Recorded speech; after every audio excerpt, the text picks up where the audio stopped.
So if you clicked on this video, it's either A, because you think I'm an idiot and you want to see why I would do something like this, or B, you're curious about how new tech can be used in a new environment. So today we're going to be diving into that exciting experiment, which is what happens when a hardcore gamer and aspiring game developer like myself ditches their fully fledged gaming PC with a RTX 4070 and takes on the challenge of using the ONEXPLAYER X1 to see if it is possible to develop games and play games on a handheld PC.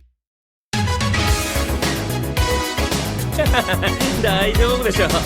だって君弱いもん。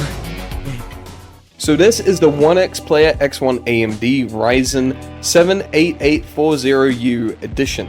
It's a 3-in-1 gaming handheld that comes with a free keyboard attachment and a back bracket. It also has a slot on the top for you to be able to use an external GPU, like the one that they have on their website, the 1X GPU, which hopefully we might be able to show that off in a future video. Now, I'm actually not sponsored by ONEXPLAYER. They were kind enough to send this to me for free, but I am not being paid to endorse them by any means. ONEXPLAYER X1 AMD is definitely up there with one of the top handheld gaming PCs I've had my hands on. But can it really replace a desktop setup for game development and gaming? Well, not really, but to be fair to ONEXPLAYER, this is not the description of what the device is used for, but I want to see, for the sake of myself and anyone interested in game development and making games, if having something like this as a portable setup could be viable and useful for you. But first off, let's talk specs. The ONEXPLAYER X1 comes with an AMD Ryzen 7 8840U with a 10.95-inch display, 540 nit brightness, 10-point touch, comes with two detachable controllers that can connect to its own external controller mount, which can be connected by a USB dongle. The screen is 120Hz, which gives it a pretty high refresh rate, and the screen is 1440p as well, which is very, very good looking on a smaller display, despite being one of the larger displays you'll find with a handheld PC. In fact, I think this might be the biggest display I've used myself for a handheld gaming setup. It comes with up to 2 terabytes of storage, in this case I have 1 terabyte, and a 65 watt-hour battery. So the joysticks are Hall effect, and honestly these are some of the nicest joysticks I've actually used on a handheld gaming PC.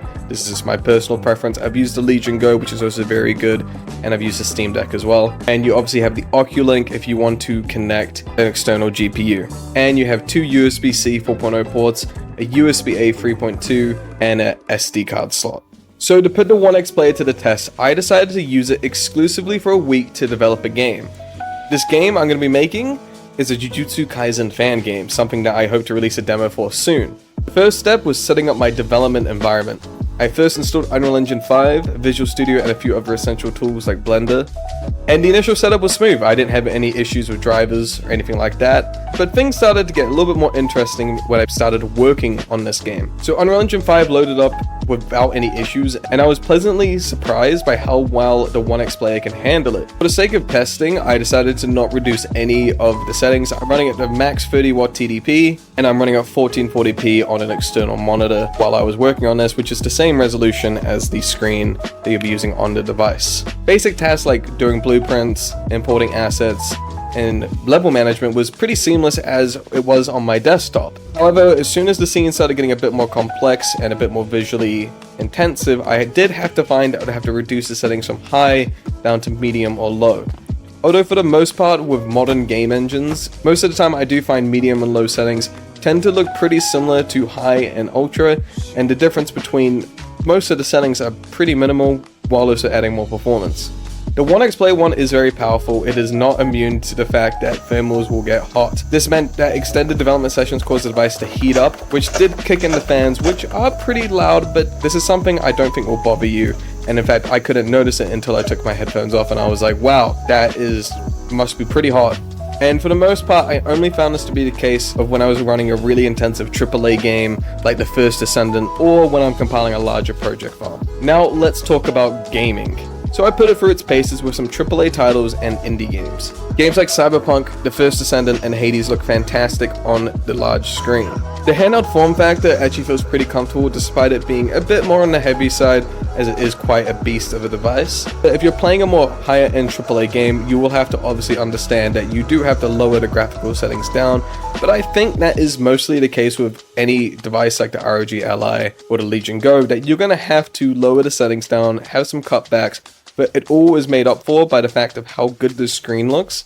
and how it's on such a smaller display that it's a bit harder to notice the lower graphical details that you would more likely to notice on a bigger display.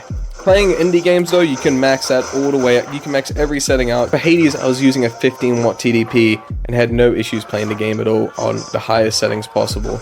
So back to the real world testing. I spent a week with this device and I developed a Jujutsu Kaisen fan game using Unreal Engine 5 on the ONEXPLAYER X1. I'm pretty happy with how it's looking. I hope to have a demo out soon. And the process was pretty smooth. And I honestly do think if I wanted to go day by day making games, that this is more than capable enough of a portable device for me to make games while on the go. Obviously, if you're someone who wants to make games, I would definitely recommend buying a full-on desktop PC if you have the money and you also have the space. But I can definitely recommend this device to someone who wants a portable gaming setup, as this will run pretty much most of your modern AAA games, albeit on lower settings. But with FSR and other upscaling methods, I'm finding that we're seeing these handheld gaming PCs become far more viable and useful in day to day. So to answer the question from the beginning of the video, can you develop and play games on a handheld gaming PC?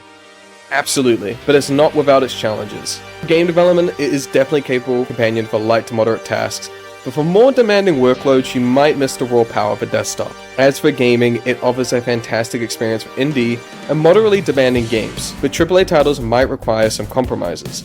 So to conclude, in the case of the ONEXPLAYER X1, it is an impressive piece of tech that honestly blurs the line between handheld and desktop gaming PCs, but it is not a complete replacement for high-end gaming rigs or a development workstation. But it is a versatile device that packs a punch in a portable form factor.